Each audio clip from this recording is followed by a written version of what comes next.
I'm Raymond Scott. I'm an actor, director, creative writer, person on set. No, keep it shorter. Just actor, director. Actor, director, okay. Yeah. And take 17.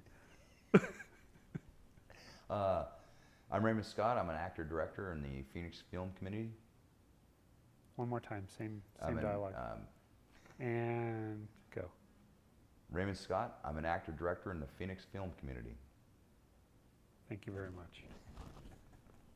Oh. When we were on set and things were running extraordinarily long, we had a little conversation over on the stairwell, and you were telling me the differences between getting acting gigs up in Seattle and Phoenix. And I asked you, well, what's the difference? You said, well, Seattle they pay. Right. That's what you said. Could you talk about trying to extract a living from what you're doing? And the economics of being an actor? That's a great question. Here in Arizona, unfortunately, it's a right to work state. I think there's no unions, there's no labor people to help you gain money. In Seattle, it's a competitive, much more competitive market.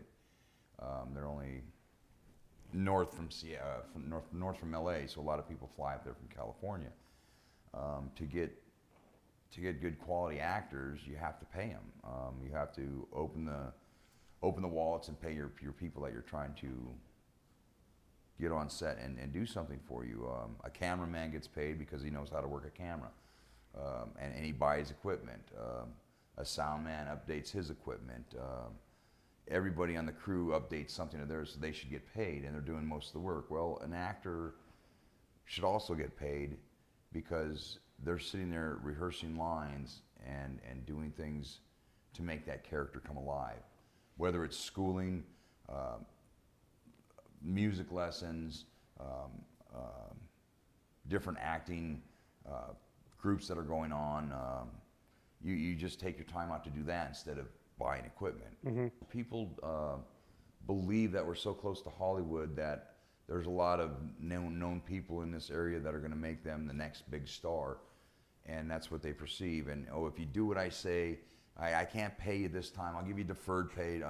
All the words of it's going to make you a star. You're going to get seen. All the stuff that everybody uses is non-paying. Why? Because they get away with it. Yeah. Is the only reason I can think of. If everybody stopped and said, hey, I'm not going to do any more for free. I expect at least gas money. Just like everybody else, I expect to get something out of it. Copy credit only goes so far. Yeah. Because, and I say that with regards to a few things I've been in, the copy credit, the IBMD credits were never there. They were all good to talk, but then something happened where they didn't get the IBMD credits up to where they should have been. And now I'm trying to get those credits or get a copy of the film so I can use it for my reel. So how do I want to say it? Here, they might make it, they might not. They might shoot all the footage and never finish the product. Mm-hmm. And there's a lot of that going on, which I don't understand. It's the passion of the project, whether you're making the film or recording the film. Or what was your dream to be an actor? Where did that come from? Oh boy. It's been in the back of my mind many years. In grade school, I was the one they called up to dress as a Viking, so my first stage play in front of all the kids in school. But then high school, I did a couple stage plays that sparked interest. It was still there, wasn't really focused. Military kind of did a couple little things as a platoon running past the camera for Quincy MD, which is an old show.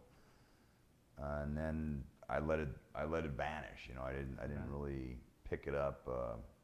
Kind of played with a camera at some home weddings and stuff like that, but nothing professionally. So I took on the $25 gig for Peer Pressure video. Was my first major acting gig. And so after that, it was like, wow, nothing like being hooked, lights, action, camera, and boom, boom. Okay, so it's something that you did do a long time ago, put aside, and then your life changed, and it's like, okay, I'm going to do this. I didn't focus on the dream as much as I focus on it now. It was just, I was always told it was a pipe dream. It's just a pipe dream. You never see the light at the end of the tunnel. And it's like, I'm not that kind of a person. When I kind of take something and start driving forward, I want to be the best that I can be at it. And that's what happened a few years back. Got into this, come down to Arizona, of course.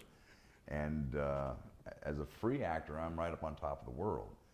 So hopefully I can get that into a paying gig, because the passion of it is tenfold. I love doing it. I've started getting behind the camera and working behind the camera and working with actors, other actors, bringing other actors up.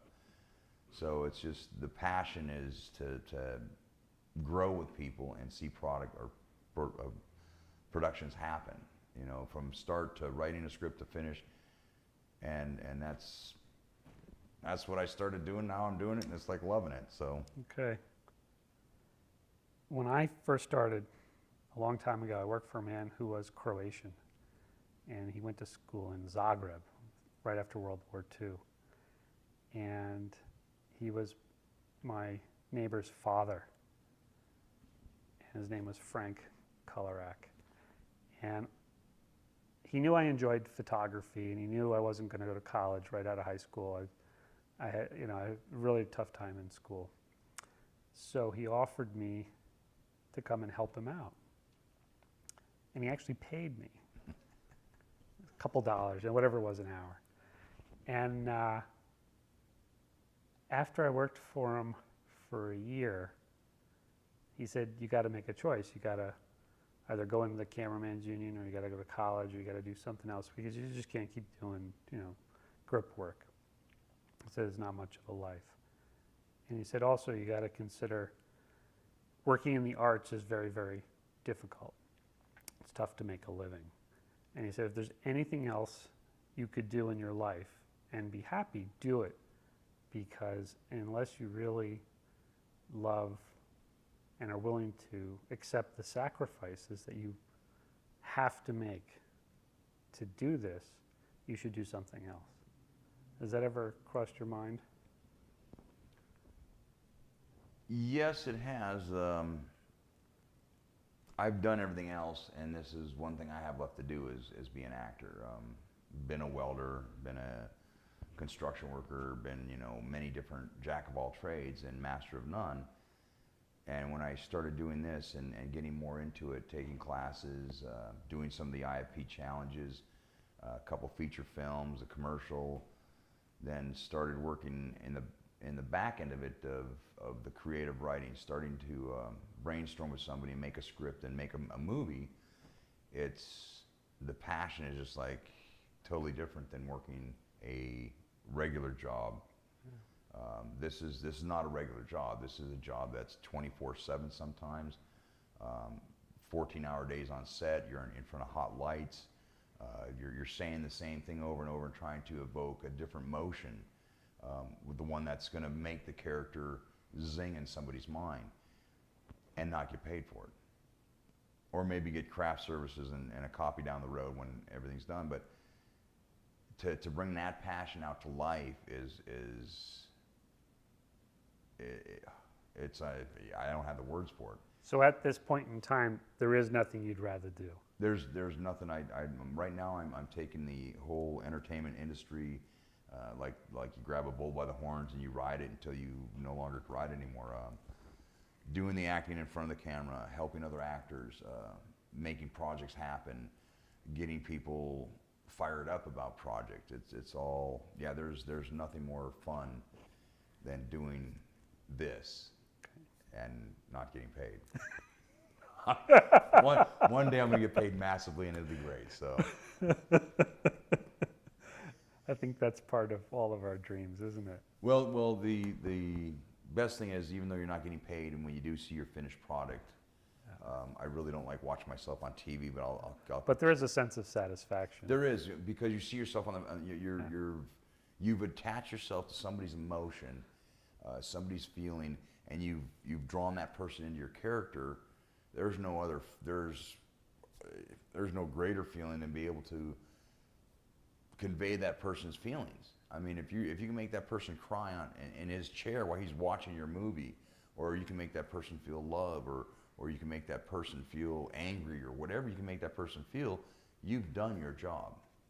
On camera, that's you're trying to absorb that consumer or that person that's watching it into the film, and if you can do that, you've done your job. So there's no better feeling than having somebody come out of the theater after watching something that you've done that is questioning things, or gosh, he played the character really well, but if he'd have done this, you're making them think. Anytime you can make somebody think coming out of a theater, good, bad, or indifferent, you've done your job. As a friend of mine said, don't leave them with no emotion. Leave them with something.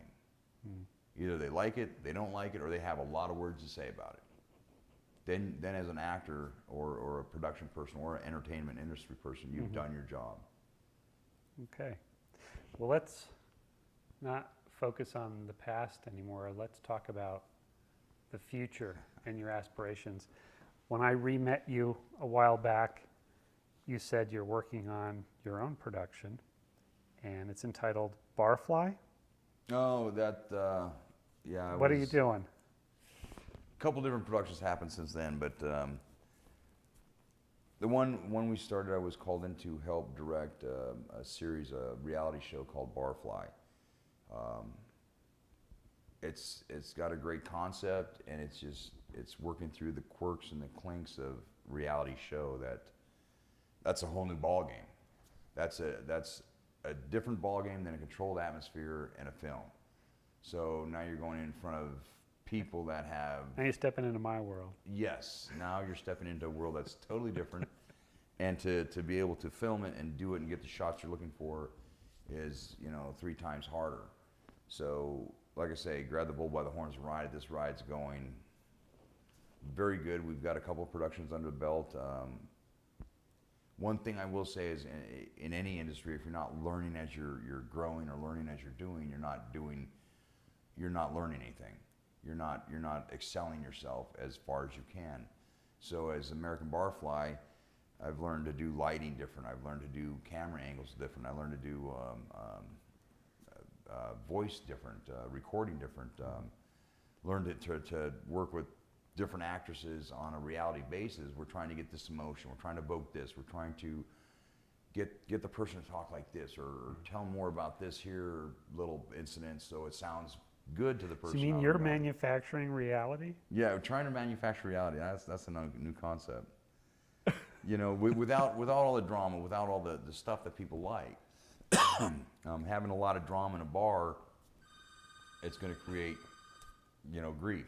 So let's pause for. What I'd like to do is do a close-up on you. Okay. And I'm going to talk a little bit. I don't want you to say a word. I just want you to be emotive. And it's worked really good on a film for me before. It's just an experiment. Emotive? Yeah. So Emotive as to why I'm doing this? No. I mean, my motivation? What kind of motive are we looking for?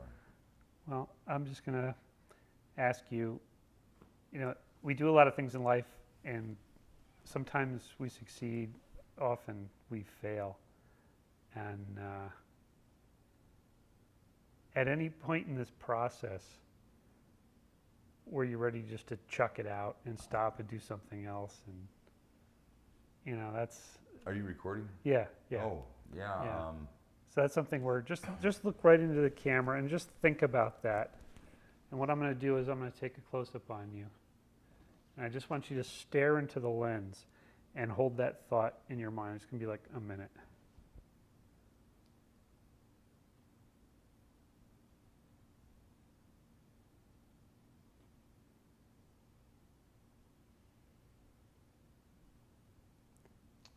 Have I decided to quit, or? No, you can't say anything. Oh. It's just internal. Oh, just internal. Yeah, just look right into the lens.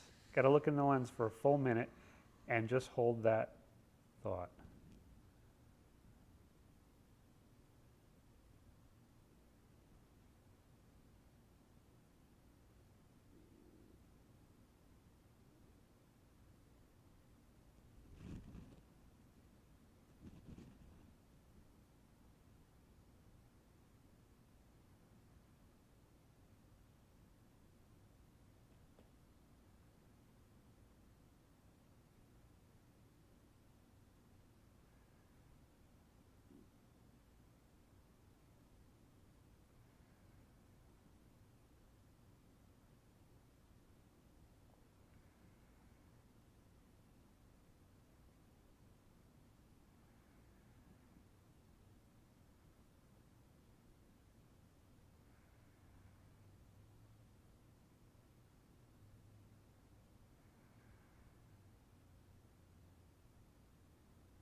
Okay. Well, tell me the premise of the show. American Barfly, we want to be able to go into a bar and show you why it would be a good reason to get off your couch and go down there and have a beer and a meal. The two was Bogies, I think, in Tempe, and then we just did George and Dragon on Central and Phoenix, and that is a feature all in itself. It's got a spirit that came with the gentleman from England. So some of the wait staff will kind of tell you a story that'll happen in the bathroom. Their hair got brushed or something. You know, they could feel a presence there. Well, how'd you come up with the premise for this? I was just asked to come in to direct by a friend that wants to see it taken off. So it was already kind of started and mulled about for about a year, and it's just getting a director to come in and quiet on set.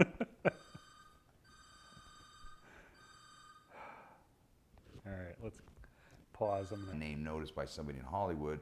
Well, I got a director's reel now, Right. and I can take that over there. A student or whoever can take that over there and possibly get a better directing job over there. Well, that's great over there. Yeah. But for the actors that stay here in this community, it's difficult for them because they're relying on, they're doing a job as a passion, and I've ran into a lot of them that just love doing it, and it's very commendable. But then to get their pay on the other end, whether it's a copy, whether it's credits on a credit reel, or whatever it is, you have to fight for that all the time, and it shouldn't be that way. You know, I know where I come from in the Midwest, Northwest, I give a handshake, and I'm 99%, my handshake is my word. I might fall asleep and forget an appointment or you know, mix up a day or something here and there, and I don't do it on purpose. It's just a lot of things are coming in, but